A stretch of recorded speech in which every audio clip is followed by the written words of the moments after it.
Welcome to Mallett and Michelle on Dripping Springs with me, Steve Mallett, and Michelle Lewis, who can redecorate your entire home with $228 and a $25 Marshall's gift card.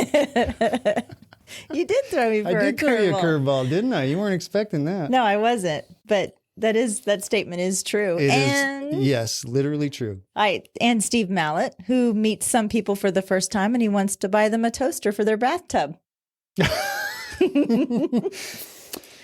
Yeah, I'm not going to disagree with you on that. Is it a 2-slice toaster or a 4-slice toaster? As long as it plugs into the wall, that's fine. That's all I care about. Well, I have been trying to catch that stupid armadillo in my backyard. Didn't you name it? It's Bob the Digger. Yes. Bob the Digger. And he's actually Bob the Digger the Third, because I have caught 2 before, but man, he is tearing up my yard. We had I've been telling you need to put an electrical fence up. I may have to do that. I have the trap out and I don't know if people have ever had an armadillo problem. You can't bait them. You put those traps, those wire traps with the door on the end. There's nothing you can put in them that will attract them. People will tell you peanut butter and stuff. Or tuna, or a can of tuna. Yeah, but that doesn't work. The only way you can catch them, because they're basically blind, yes, and they bump into things. So like they'll come up to your fence and if they can't get through it, then they bump along it until they decide to move in a different direction. So you have to set up like a little barrier that points into the trap. And I've been moving it around my yard. Or and to your neighbor's yard. Yeah, right. Don't go over there and chew there. Well, what people don't know is they can tear up your yard in one night. They're just rooting around for grub worms. Yeah. And they dig these little like softball size holes and they rip all the grass out. And I've been buying dirt and filling the holes back in. But then after a while, you got all these spots out there. But there was a couple. When I was researching about how to catch armadillos, I came across something that I'd never seen before. There was a company back, lasted about 50 years, and it went out of business in the late 70s, called the Ep.20 Armadillo Farm, that made armadillo handbags. Oh. And you should pull them up on the screen, because I'm going to pull this up. Armadillos they're the creepiest things. It looks like you took the armadillo and folded it in half, and the head is still on. And yep, there it is. Look at that. Yummy. Vintage antique. And they left the little claws on. Yeah. Look, I like the scoop where it's the inside of their body. So this armadillo farm, they dug all these tunnels and they grew the armadillos in these tunnels, and then they trapped them. If you look up Ep.20 Armadillo Farm, how do you spell Ep.20? Apelt. Okay. There's a picture of they have all these dead armadillos laying on their backs. Look at that. Oh, like hundreds of armadillos. That's horrific. And they would scoop out, because the outer shell is actually shell. It's bone. And so they would scoop out all the guts and everything, and then what are armadillos? Are they mammals? I think they're mammals. Yeah. Do they have like live babies? Oh, that's something else I learned. So they always have 4 babies, and they're all identical, and they're all the same sex. Obviously, if they're identical. Oh. How weird is that? They're kind of cute though. They look like little dinosaur babies. Look at the little cute baby. They're gross. No, you know what? I think I would rather come across an armadillo than a freaking possum, because I hate I agree with possums. That. And going to high school in Corpus, possums were everywhere. I hated those things. Well, the ones that we have around here are called 9-banded armadillos, but you're looking at pictures. There's all kinds of, I can't remember how many different. They look so prehistoric. They do. And I found out something else too. Have you ever heard that, don't touch armadillos? Yeah, you get rabies? Leprosy. Leprosy, sorry. Yeah, leprosy. Yeah, leprosy.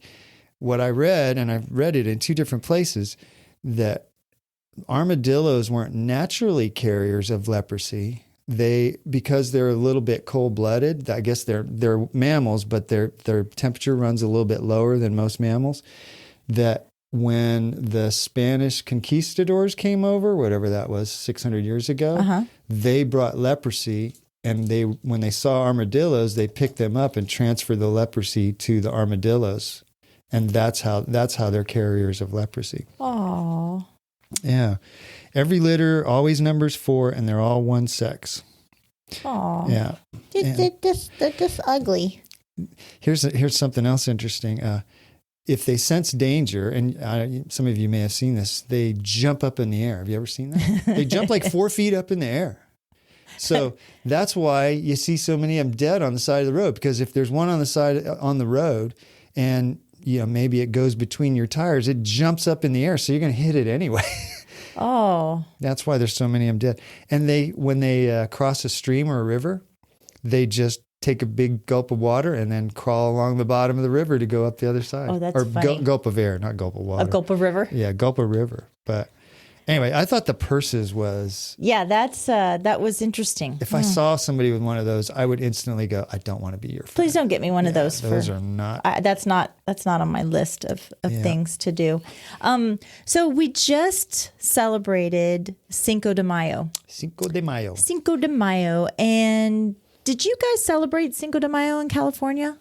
It's a big Texas holiday. I don't even remember. Probably not. I mean, do you even know what Cinco de Mayo celebrates? I thought I did until you asked me. I guess I don't. Well, I can give you the it's not just about, tequila and tacos. It commemorates the Mexican army's victory over France at the Battle of Puebla during the France-Mexican War, but it also symbolizes the fight for self-rule without outside interference. And but Texas actually is a huge celebration of celebratory state of Cinco de Mayo, but Mexico really doesn't. Mexico doesn't really celebrate this holiday. But it's a Mexican holiday. So but why do Texans celebrate? Because we celebrate everything. Oh, that's true. That's it's a reason to eat barbecue and or eat Mexican food and drink margaritas. Exactly. What else do we need? So we just kind of celebrate everything. But then I thought there was a question I was kind of in a discussion with on social media about Cinco de Mayo. And it was somebody from California. And they were quite irritated and quite frankly pissed off that people were having Cinco de Mayo parties with taco hats and dressed up in, sombreros. Yesterday I wore my dress that I got in Mexico. I'm from the Valley. Yeah. I didn't put that together, but now that you mention it. So I thought it would be cool to have a discussion of culture versus heritage. And Cinco de Mayo, or just the Mexican culture in general, is so ingrained in Texas history. And when I started doing a little bit more research, there was kind of a flow chart of race, ethnicity, nationality, heritage, culture. Okay. And when you broke it down, heritage is the expression of the ways of living passed through generation, right? Okay. So you are, you have Scottish in you, so you can, everybody, what is the day? What am I thinking of? The Green Day. I can't think of the day. Earth Day? No, not Earth Day. What is the day where everybody thinks they're Green Day, Irish? the band? Where's everybody to think they're Irish? St. Patrick's Day. Yeah, Leprechaun That's Day? my son-in-law's birthday. I can't believe I couldn't remember that. But, everybody's Irish on that day, right? So, God forbid. But culture is a set of beliefs or customs that come from a group or an area. Like Texas, right? So Texas has our own kind of set of culture and without a doubt. Absolutely. And I think it's what makes us unique from other states. So I kind of started narrowing it down, like what are the cultures of Texas? And we have the Mexican culture. We definitely have a Cajun culture. Mm-hmm. We have a cowboy culture. Yeah. We have kind of a salty, coasty culture down by the coast. Sure. And there's some other intermingled of course, Dallas culture is a whole different animal on its own. But the Mexican culture for me, growing up down in the Valley, has always been a part of my life. It's how I raised my children. When I was a kid, I spoke Spanish fully. My kindergarten, my first grade teachers, they only spoke Spanish. What would you say to somebody that says, well, you're appropriating Mexican culture? I'm not appropriating anything. It's my culture. Well, but the people that would say that to you, because I wouldn't say that. They can kiss my ass. Well, it's my culture. Yeah, but what they would say is you're not Mexican, so you can't celebrate the Mexican culture. But Michelle, there are people that are putting Mexican restaurants out of business in certain cities because they're owned by people that are white or black or not, and not. That's not my fight to fight. Yeah. It's my culture, and I'm going to celebrate it the way I want to. And which doesn't hurt anybody. No, it doesn't. And you bring awareness then to maybe a culture that's had a little bit of difficulty through the years. You're celebrating that. That brings joy to everybody. Absolutely. And I think that, even if you ask my children, there were things that were kind of intermingled. It seemed natural to them.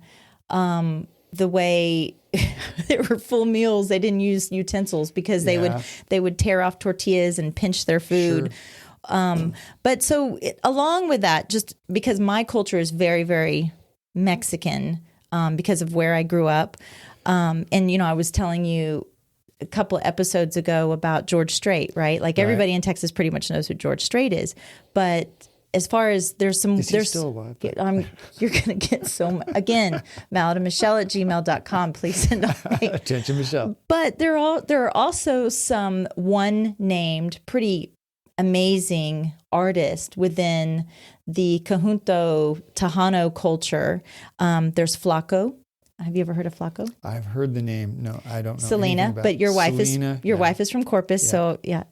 Fender. Never. Freddie Fender. Oh. Well, I've heard of Freddie Fender. So there's some pretty one-name celebrities that I guess people in the Tex-Mex or Mexican culture understand. But so along with that, I thought, here, I would just kind of run off some of the cultures that are kind of intermingled. Yeah. So sweet tea, right? Obviously. Waiting in line for barbecue. Obviously, we just talked about Cinco de Mayo. Asking for a Coke when you really mean a Sprite.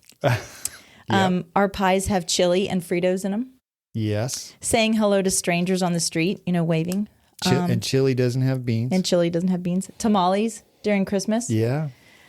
Football moms, gas station foodies, which I think is really funny. I think Texas has a really strong history of gas station foodies. Yeah. Think Buc-ee's, think gas station chicken back over here. The blue bonnets, as far as the photo shoot. Whataburger at 2 a.m. Uh-huh. Chicken shit bingo. Oh, that's right. Yeah, chicken shit bingo. Well, now in Buda, they're doing the wiener dog races. Oh, that's been fun. Tejano street dancing, which is kind of what, and of course we have the Texas two-step. Conjunto dancing is more like I've never heard of that. It's a polka / Mexican dance, and it's a lot of jumping around. It's actually how I first learned how to dance was that kind of dance. But I think of course, breakfast tacos, Texas shaped everything. But one of the things that I thought would be interesting to ask you is, did you know, or do you notice that the Texas flag here in Texas is most always flown at the same height as the American flag? Somebody mentioned that to me a few months ago, and I started looking around, and I do see instances where it's not, but I do see instances where it is. Well, I guess that's part of our Texas culture, is that we're so proud and we have Texas flag, everything. But actually in the United States, that any state flag can fly at the same height as the American flag. It just can't fly higher. Right. But Texas just takes advantage of that.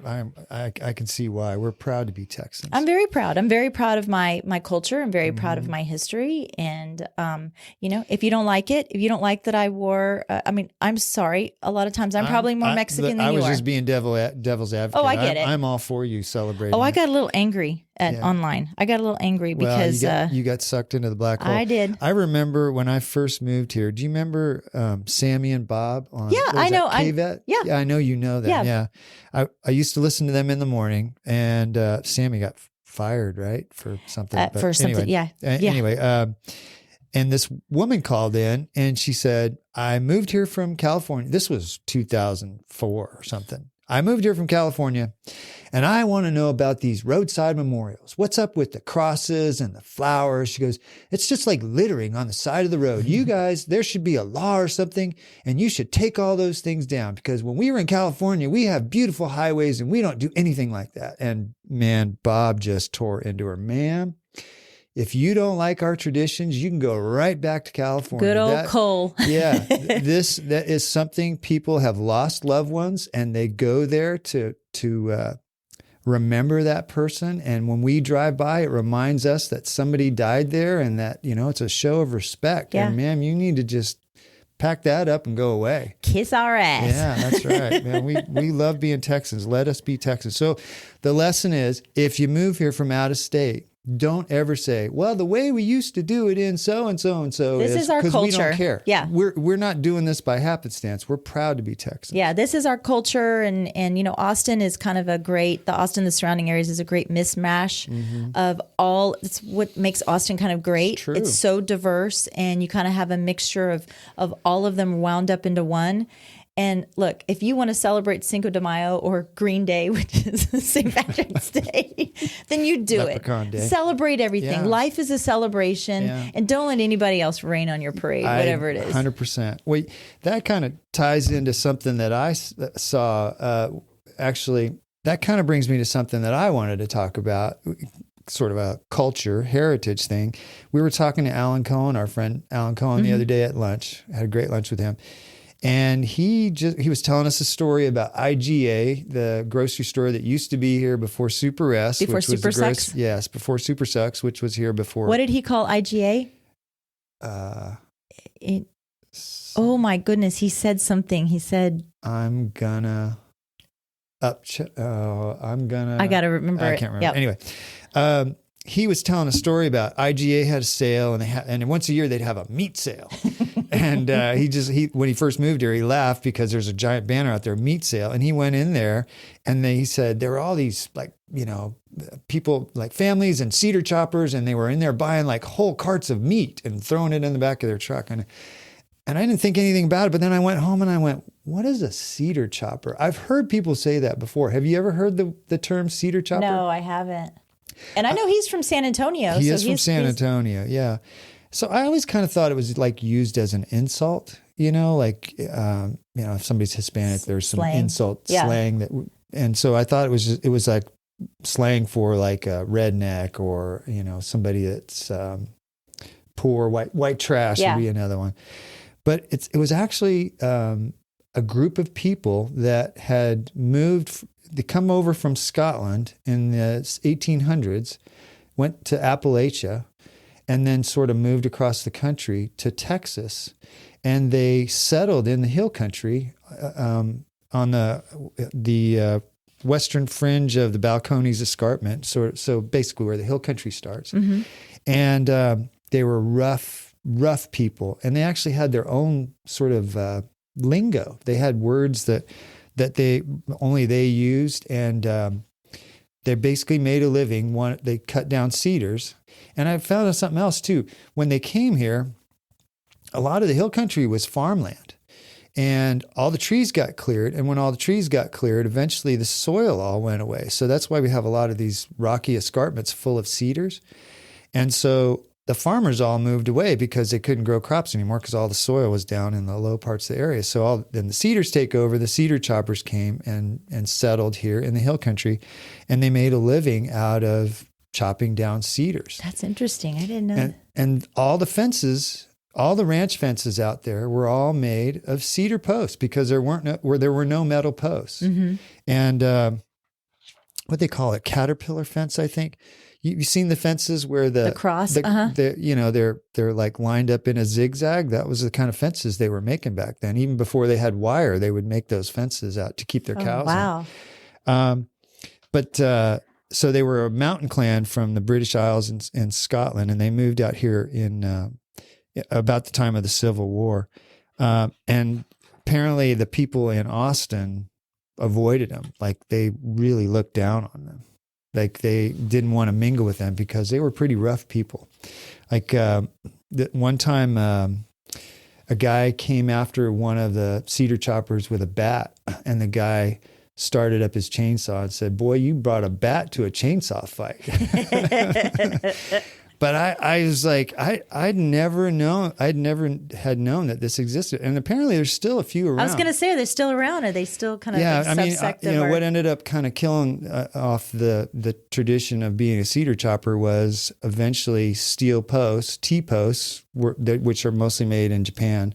Well, probably made in China now, but they got really cheap, and then ranchers started going, well, geez, a T-post lasts forever, and I'll just buy those and make my fences out of those. And so the cedar chopper demise came about from that. So a lot of them became truckers and blue collar workers. Do you think that if they were a quote cedar chopper that they took that as a derogatory term, or do you think it's just I think they were proud of it because they were a rough people. Like one guy said, I can cut cedar all day long, and I can lift a 400-pound bundle of cedars by myself. I just never know what's appropriate and what's not appropriate. And so I just live my life on the edge, and I just say whatever comes out of my mouth. Yes, you do. Yes, you do. So sorry. Yeah. I'm sorry. But there's still a family that live south of Wimberley by the Devil's Backbone they're cedar choppers.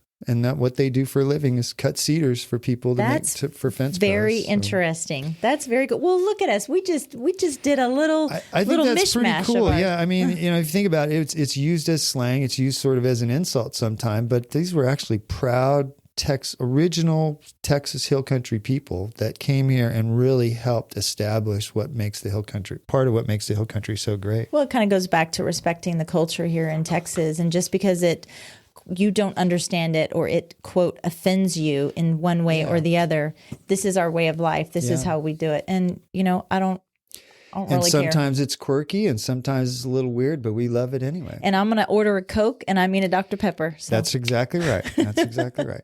Well, we're going to take a quick little break and get Misty Uzanis in here from, what's it? Mystique? Salon Mystique. Salon and Mystique. her husband, Michael, I think is going to be joining us as well. Yeah, and they're sort of cutting edge. They brought an interesting business here to Dripping Springs that I don't think's been tried before. No, I'm excited. Yeah, excited to hear about it. I'm going to enjoy visiting with them. So sit tight. We'll be right back. This show is brought to you in part by the Mallett Integrity Team, serving Dripping Springs, Austin, and the surrounding areas of Central Texas since 2004. When you need the best real estate advice and service, give them a call at 512-829-2062 or email them at mallettintegrityteam.com. No. All right, we're back with Misty Uzanis from Mystique Salon. Is that right? Did I get that right? Salon Mystique. Salon Mystique. Either Okay. way. Yeah. Well, welcome to the show. Thank you. I was trying to remember how long ago it was I met you, and it's been a while. Oh my goodness, a long time. Yeah, it was maybe 15 years? It was 16 years. Yeah. Yeah. That was when you were working with Leslie, right? It was. Yeah. Gosh, Yeah. that does go way back. So how did you start out here in Dripping Springs? So, ironically, I moved here because my parents were divorced. One lived in Stonewall, one lived in Austin, and then that was my drop-off point. So it was always like where I wanted to come. I don't know. So when Christian was old enough to start middle school, we moved out here, and Steve helped us find a house. That's right. So yeah, that was a cute little house. Yeah. Wasn't it? Yeah. You were there like 10 years? At 8 years? least, Yeah, it was a something. while. Huh? Yeah. Wow. And then we sold that for you. And then where are you living now? We live Highview Ranch. It's out on 12, Okay. going towards Wimberley. Okay. And how'd you get into the hair business? I was born into it. The hair business. How's that Michelle, hair business? you can take over whenever you want. I'm going to sit here and just enjoy this. Stop it. I'm not going to say anything. Well, it's a valid question. It is. It's a valid question. I'll give that to you. Okay. Western cowboy. You're Yeah. sassy with that shirt on today. You're just jealous. I am jealous. Steve's got a pearl snap shirt on today. Yeah, I'm very proud of this shirt. Yeah, you're It very looks good. Very It fashion looks good. forward today. Yeah. Very fashion forward. So when did you get in the hair business? I started pretty young. My mom was in it. My mom was a hairstylist. My dad sold beauty products for Armstrong. Oh, wow. So I've been in it pretty much my whole life. I Okay. started saying at 4 I was going to be a hairstylist. Wow. So here I am. Did you work in a salon with your mom at some point? I never worked with my mom. I would go into the salon with her almost every Saturday just to kind of hang out because Yeah. she didn't have a babysitter when my grandmother wouldn't babysit. So or couldn't. So yeah. Yeah. I was there a lot. Did you get sitting your around. license here in Austin? Did you go I to did. Did you go to Baldwin Beauty School like everybody? I didn't. I went to Roffler Barber School. Oh, wow. I'm a licensed barber, actually. Oh, that's interesting. So I bet you don't know the difference. I was just going to say, what what's is the the difference difference? between? So there's barber and Cosmetologist. cosmetologist, And then- I'm going to guess barber would be you can cut men's hair. I can. but Oh, there's something else. Okay. All right. Do you want to fill us in, Misty. no. My daughter's an esthetician, so I know a little bit. Go ahead, But- Misty. So I can do straight razor shaves, or I can use a razor, and then I don't do nails, Okay. and that's pretty much the main difference. Okay. We learn a lot more about cutting men's hair Okay. than, I mean, we're out on the field Yeah. cutting the Yeah. first week. And a Oh. lot of times in cosmetology school, I think it takes a month or two to get on the floor. So I remember when I was like 20 years old and I was poor. There was a cosmetology school And I was- in Vista, California, and they would cut your hair for like $1. Nothing. You could Yeah. go in there, you like gave them a tip for $1. I was like, maybe that picture you have with that terrible haircut came from that school. They stick have a to see the they picture. stick a Tupperware bowl on his head. Yeah, Just it was cut around it. horrible looking. I'll do Yeah. it for 50 cents. Yeah, I bet you would. and then where'd you go once you got your license? Where'd you start out? I started out at a small place called Just Cuts. Really tiny. It was really fast. It was kind of like Churn and get burn. in, get Yeah. out. Yeah. And then I moved to Ohio for 8.5 years, and I worked at the same place. It was across the street from Ohio Wesleyan, so we had a big flow, influx of people that would come in. And that's that was you nice. think that's where you got your feet under you to learn the business? Maybe. Yeah. I think the gentleman that I worked under was amazing. So I think he taught us a lot, but it was just, I don't even know if it's learning the business. I don't even know if I still have learned the business. I'm just kind of floating along and enjoying what I do. So That's interesting you say that because Michelle and I talk about that all the time in our business, that I think that's what makes it interesting, right? That Right. you can learn new stuff all the time. It's like, every ooh, single day. never ran across that one Exactly. before. Yeah, I know. And that's what I love about the new students. Like, we hire a lot of students to come in for the blow bar or to assist me, and they're always teaching me new ways to Yeah. do things, which makes it really nice. I'm a big fan of the blow bar. Tell me what that is. I saw that in the description and I was like, I don't know what that is. What's a blow bar? When you have hair like mine, Yeah. it is very hard to blow blow it dry out. straight. So when my hair Yeah. is blown straight, then I won't wash it for 3 or 4 days Yeah, because yeah, definitely. Is that right? Yes. it's So hard. You wash your hair and you drive to Salon Mystique to get No, it we blow dry? Oh, we you guys wash do it there. We Oh. wash it, blow it out. See, my hair would take about 30 seconds to blow dry. And then, so tell me how you came up with well, first of all, tell us what the business model is for Salon Mystique, and then tell us how you came up with the idea. Business model. Well, it's different than what most people think for a salon, right? It is. So it is salon suites, and we have we do just about anything that you would find in a spa. So that makes it kind of nice because we have full estheticians, medical estheticians, massage therapy. We do hair, makeup, waxing, you name it, everything. But they're all in their own individual suites, so they run their own business in the back end of the salon. Okay. And then we wanted to do something different with salon suites. So we built a cafe. That way, when you're doing a 6-7 hour service, you can offer your client something. I know there really Steve is 6, doesn't 7. understand. He's looking like, understand what? that. 6 to 7 hours I'm writing that service? down because I want to come back to that. That's like, wow, I can't even imagine. But okay, go 6 or 7 hour service. Yes. You have a cafe. You have a cafe for that. Yeah, breakfast, lunch, and dinner. We do, actually. Yeah, I bet.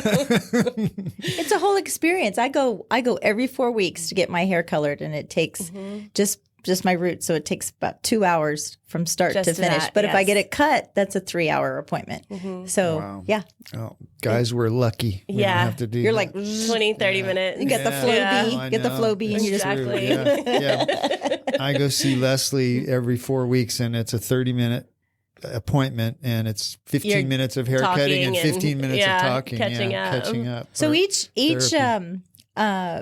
a stylist has their own suite that they're responsible for, but you have common areas too. So they share washers and dryers, and we do. We have kitchens. a full laundry room. We have a kitchen in the back, and I just redid it. Hopefully, it's comfortable now.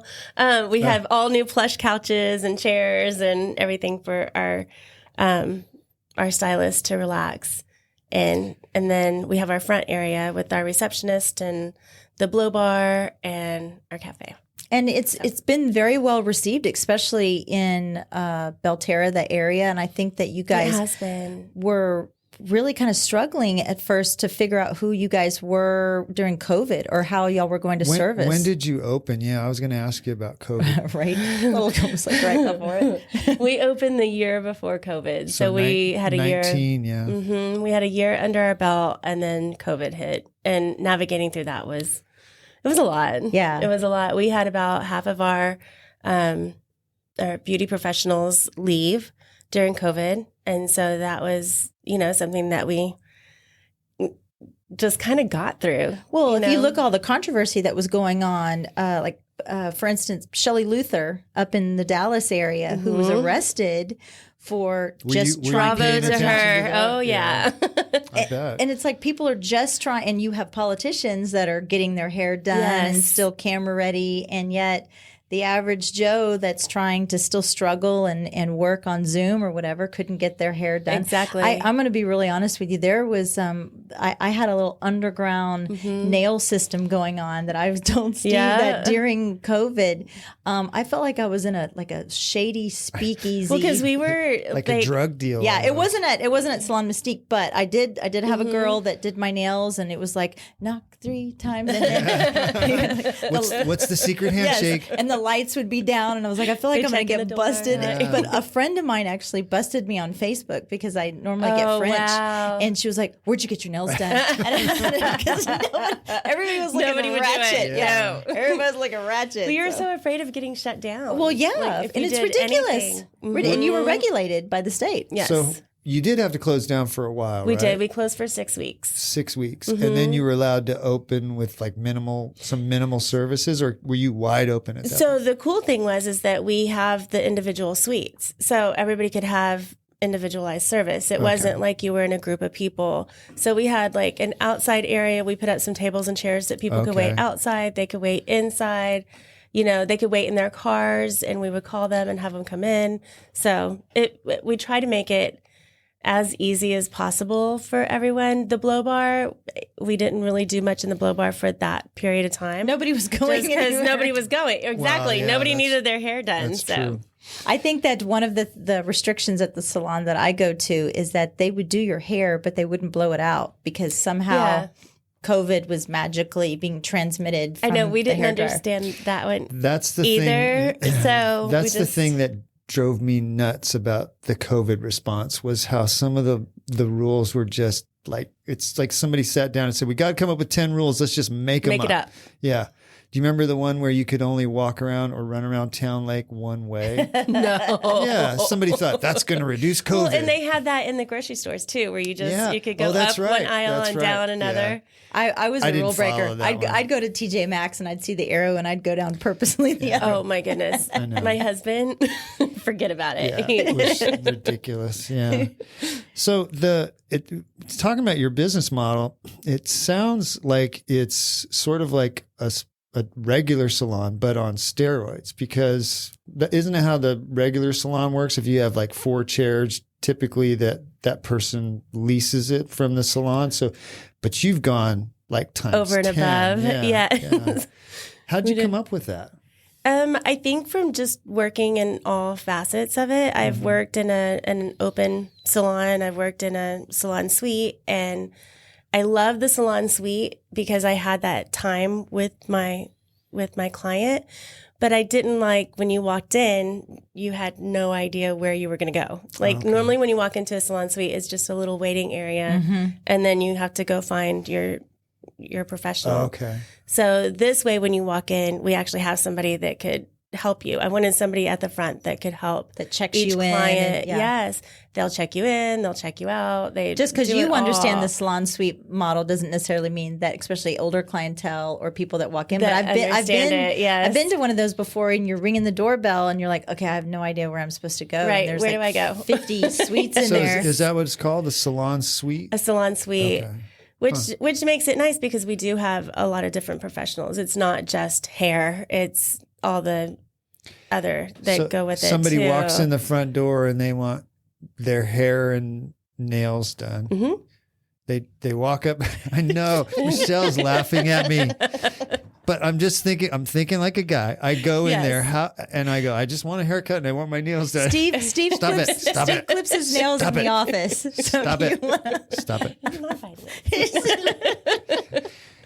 You have somebody at the front desk that We says do. you want to go get your haircut here with so and so and get your nails done here with so and so. Yes. How do you figure out who gets what? Well, right now we're lucky enough and fortunate enough to say whoever's open. If we Okay. have an opening, then we can send it. Oh, you mean you're talking these about like a people- walk-in, like if somebody Yeah. were to walk in. Yeah. A walk-in. But for the most part, I think the stylists or estheticians, they kind of manage their own books, right? do. It kind of goes through a Okay. central. They do. Well, we all are on a certain booking page, and then they can either have that on their phone, send it out to their clients, or the clients can call the front too and make an appointment. So there's many different ways. You can go online, you can call your stylist, or you can call the front. So if Steve Just to walked book in an and appointment. said, "I want a full manscape appointment from my head to my toes," that would be First I would be like, You would think, who do I like the least today? I don't see manscaping on services right here. I don't know if we offer a lot of manscaping, but Steve wants to crawl into the I table. actually kind of do.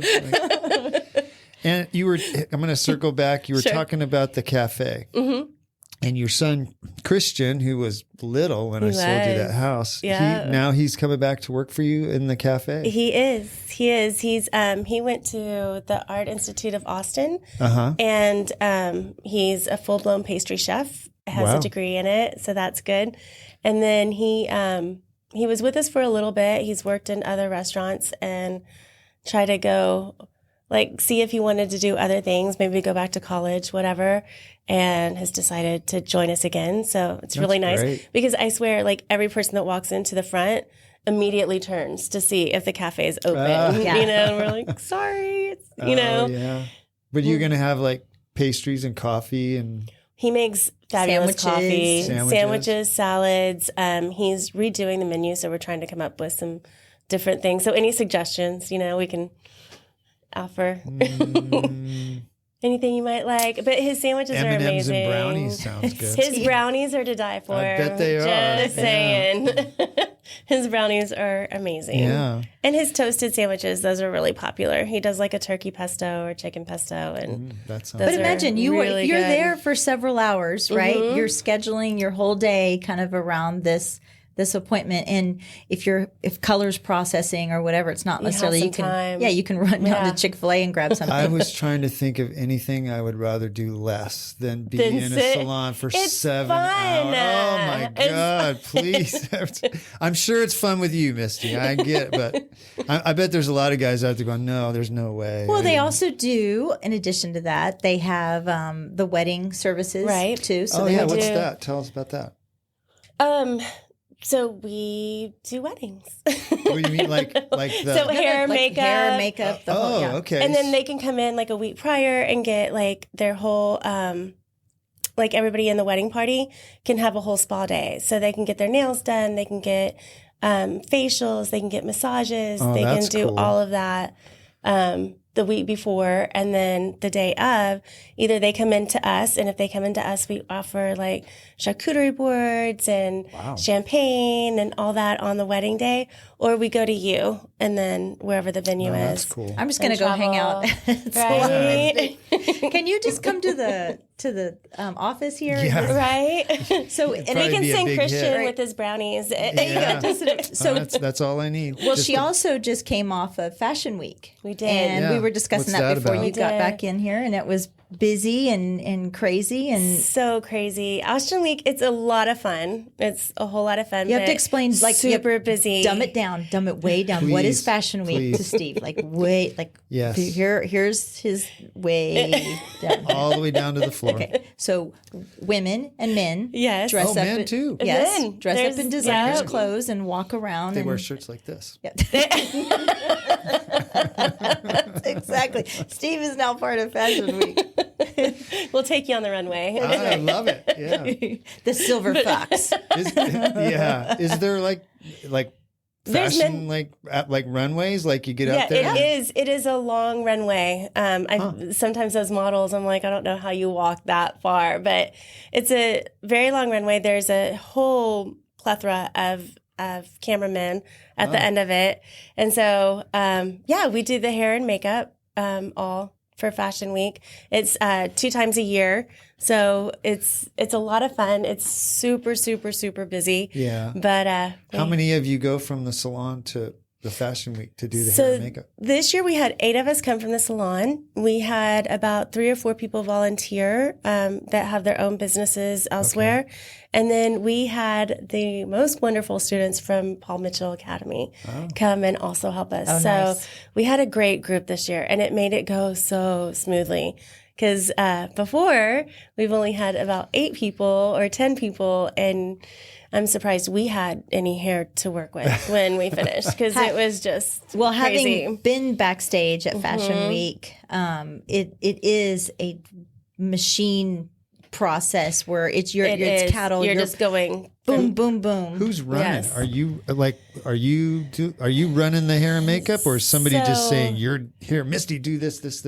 So that's how it was the first year. The first year, models would come in and either speak to Megan or I. Megan is our salon manager, and she's amazing. And so they would come in and see us, and then we would send them back to the dressing rooms to get fitted. This year we changed it up to where we had somebody at the front, and then Michael and I actually stayed up. Well, I only stayed up till 12:30. He stayed up till 2, building a whole schedule for all the models, so they would know when they had their hair done, when they had their makeup done, when they would go for fitting. So it worked out really, really well, and I think it was good for us as the stylist, but it was also good for The models. The models, definitely, to see their picture and where they go. You don't feel like I know that at times Kendall, my daughter, when she did it for years and years and years, just kind of felt like a little bit used and abused. Yeah. And we felt the same way. You're just a as vessel. Professionals. Yeah. You're just like, what, where am I? And they would have people sit continually. We didn't have any breaks. We had no food. Yeah, I'm excited for. It was funny is like I remember probably one of the last times Kendall did Fashion Week, and I think one of them was being held at Hill Country Galleria, or it was some offshoot of it, and Kendall was starving, and these models were there, these little wafy models, and they're so tiny. And I went and got Kendall Whataburger, and Kendall's just she's chowing down on a Whataburger. I was like, Body by Tacos right there. I was like, Kendall, she didn't care. The models were like, please give me something. Just a French fry. I just want a French fry. Give me something. Yeah. And so what time of year is this Fashion Week? So it's normally held about this time because we just did it last week, and then another one in the winter. So, winter, fall. I know it was close to Christmas. Is it always last year. in the same place? It is now. The domain has been really nice and offering You'd be up really their surprised space. that the Austin fashion industry has really grown. Quite substantially. It's crazy. Kind of crazy if you think about 20 years ago. It was cowboy hats, jeans, and boots, and maybe some hippie that's clothes. it, yeah. That's it. Austin has a style, as you know. I mean, evidently from what you're wearing, Austin has a style of their own. Definitely. And there are a lot of fashion students. UT has a tremendous fashion school. Like Kendall did a lot of walks for a lot of the fashion students. And this year there. we had a lot of the students come, high school students as well as college students that walked. So and it was really growing. cool to see their And the style. advertising agencies that are here, GSDM and stuff like that, they're using more print models. They're using more local talent that's here. So I feel like Austin's turning into LA. a little Dallas. So it's like a little like Dallas. Dallas has a big advertising I industry think it up has there. a little more of a California. I think you're right. I think so too. I think you're right. So going back to your Salon Mystique, how many little you didn't call them booths. You call them Suites. suites. Yes. How many suites do you have total? We have 37 salon suites. Wow, I didn't realize you had that many. I've only been to Amy's. Oh, so you just get right up front. Right up Is this- front. is this That's Amy right Amy. here? Yeah. Amy. I've seen her Yeah. around. I've Yes. She's seen also her. she worked at Leslie's as That's well where for a I've while. seen her yeah. She's before. my really yeah. good friend. She's my fellow Coast Guard mama. So. She's a hoot. She's I could see amazing. how Yep. you could get along with her. Yeah. When so you have 37 suites. How do you choose who you're going to put in those suites? Do you have like an interview process, or how do you pick who's going to get those spots? We do. We didn't at first. We were like, let's just fill the suites. Yeah. Let's see what we can do. But now we do. We actually we look at their Instagram. We kind of follow them on Facebook and just kind of see what work they're putting out. Okay. Because I think it's important. If you Yeah. want to have a higher salon, you want to make sure that people Yeah. are able to perform the work. And if you want your brand associated with their brand Correct. as well. So Correct. And that was a learning experience. We didn't understand that quite at first. Again, we were just trying to fill our suites, Right. and now we understand that it is a branding and it's with all of us concerned. So, and then we do a credit check and check up and make sure that they'll be able to pay their. Well, that's their smart. bill. That's smart. And Yeah. that's something that a lot of salon suites don't do as well. But it makes it nice that we can depend on the people that are working Have you with had us. people that asked to rent a suite and you said no? Couple. That's okay. I hate saying that. I don't want to throw But you it any was- curveballs. Our listeners like to hear about the experiences The of pitfalls business too, owners. yeah. You know, Right. it's not all highs. There's Yeah. a lot of lows. Well, it's I guess hard to say no to I somebody. like the like way It that is. you've risen to the professional accountability that you have now, because you're right. You were building a brand at first, and you're just trying to put bodies in suites, Right. And now you're like, maybe we actually are. Your name now is synonymous That's with the right. salons here Yes. in Dripping Springs, and when on the neighbors page, or if even when you do a search for salon, your name is consistently popping up Yay. right at the top. So your search engines are doing They're great. good. Your salons are doing, or your stylists are doing a good job. Yes. Promoting your stuff, but And yeah, they promote themselves as well because they're their own business. So Yeah. it goes hand in hand. So. and then I know also, my daughter being an esthetician too, whenever she's using a particular product or device, she's tagging that product, that device, and it's either getting reposted. So now your name is getting Posted to hashtagged and that. reposted, Yes. and so well, Yeah. congratulations. And that's a whole new experience for me, trying to learn all of it, the things that I get to learn off of other people, Well, yeah. or the young women and men that come in and can teach me. social media. Yeah, I know, Yeah. that's me. So, Misty, what do you do for fun besides work all day? So like this weekend, we rented a 2-story pontoon boat and went out for Mother's Day and had wow. our mothers come out with us and friends and families. It was awesome. How fun is Yeah, that? rented a big lily pad. Oh, yeah. It was And good. You have 6 kids all together, so I'm We do. assuming that's blended family, It's right? Michael. blended. Yeah, I always say Michael filled me, like he made up the gap. So I have my 2 biological children are 14 and a half years apart. So Oh wow. Samuel and Christian. And then my given children are all the ones in between. So Oh. we have Sam that's 12. Oh gosh, they all like Are you gonna try to each remember year their I'm like, how does it go? Mikey is 14, Maya's 15, Devin is 19, Wow. and Cael is forever 19. Wow. So, Wow. yeah, and then Christian's 27. Wow. That's a lot. Yeah.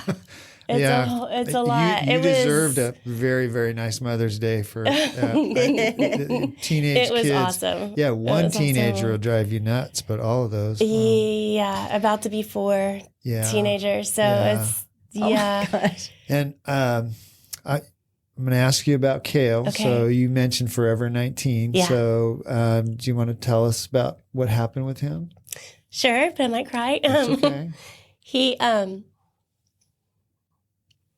He was hit by a car or a semi on New Year's Eve.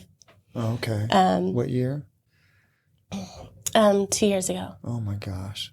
Not 2 years ago. It was a year ago, New Year's. Oh, So geez. sorry. It feels Yeah. It feels like forever, and it feels like yesterday. Yeah. So, Wow, that's that's such a recent.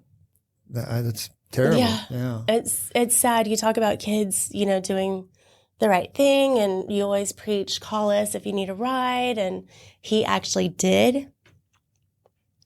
He needed a ride. Yeah.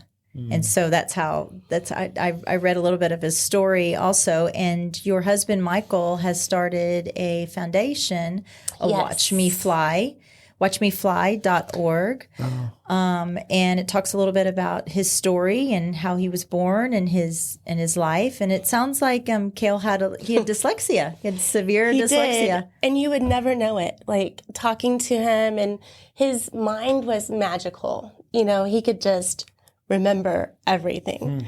So, well, most dyslexics are highly intelligent. So intelligent. I'm dyslexic. I drive Steve crazy. Oh gosh, she's so dyslexic. So we're calling it Watch Me Fly because he was actually a week away from getting his pilot's license. Oh my goodness. He was already flying and training. He only needed his solo.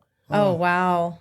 That I got my pilot's license in the 90s, and that's a lot of work. So. It is. So imagine being severely dyslexic and then able to go on and being able to fly a plane. It was amazing. Steve probably wouldn't have would fly with me. He knows. No, I would not fly with you. He knows how I turn things around. We'd end up someplace else. So, what is the foundation set to do? Who does it help? So it's the Watch Me Fly Foundation, right? Yes. What's it set to do? So many different things, and we want to do a lot of things with it. But right now, primarily helping children that want to go for higher education that might have any type of learning disabilities, or just kind of hinder themselves, not knowing if they're good enough to fill out. Because with Cael, a lot of it was didn't know if he could fill out the job application correctly or send off an essay to college. So we want to be able to help with all that.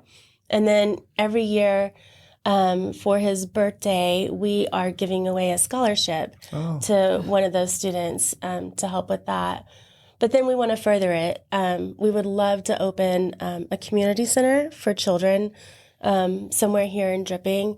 And that would involve like complimentary tutoring with volunteers and filling out those job applications and college courses. And my husband is a 3rd degree black belt in Hapkido, so they would learn self-defense classes and build positivity within themselves. We also have a daughter with Mobius syndrome, which is a very rare syndrome, and so she's had to learn to be proud of herself, even though her differences are very visual. So, and Cael's weren't visual. Right. So, there's a lot of things that these children go through that we never know because they just internalize it. And that way it'll give them, a board, a sounding board, someplace to go and get the help that they might not ask their parents for. Yeah. Because I know he didn't ask us. Yeah. Well, I applaud you for doing something so good out of something so tragic. Thanks. It's hard. A lot of times when things like that happen, people have a hard time getting out of that. So this will help you sort of. It is. And I think it's awesome for Michael just to be able to work towards something. Yeah. Turn your grief into something good for others. Positive, and help out others that are dealing with all the same things. And Michael is kind of revamping. I'm on the website right now, but he's revamping the website. But there is a way to get involved or to donate if you would like to do that. And really look forward to seeing where Michael takes this. And then when Michael's not so shy, we'll bring him on. Right? Trust me, he is not. You mentioned hiking to plant Cael's tree of life in Colorado. What was that? We did. So Colorado is one of his favorite places. That's where he wanted to move to. So, sorry. It's okay. It's all right. So we took his ashes and we walked, it was 10 miles up to this tall peak, and we planted his ashes along with the tree. The place was really special to us because the year prior we had gone skiing, or we had gone up there just to hike around. It was not in the winter. And Cael and Devin went up there at night, and it was right when the ski lifts closed. So we had to send out a search and rescue team because they're not afraid of anything. So they were just walking around, and there's this little cabin that they had to make it to, and that's where they found them. So he's planted where you can see the cabin. And, wow. Yeah, but we walked the trail like he would have done. Yeah. Yeah. Oh, that's an amazing story. Yeah, it's amazing that our kiddos made it. You know, Yeah. everybody made it up the hill, and it was a great experience. It was sad, but it was moving. Yeah. To be How able long to do did that. it take you guys to get there? We started at 6 a.m. at the bottom of the mountain. And the whole time you're carrying a tree?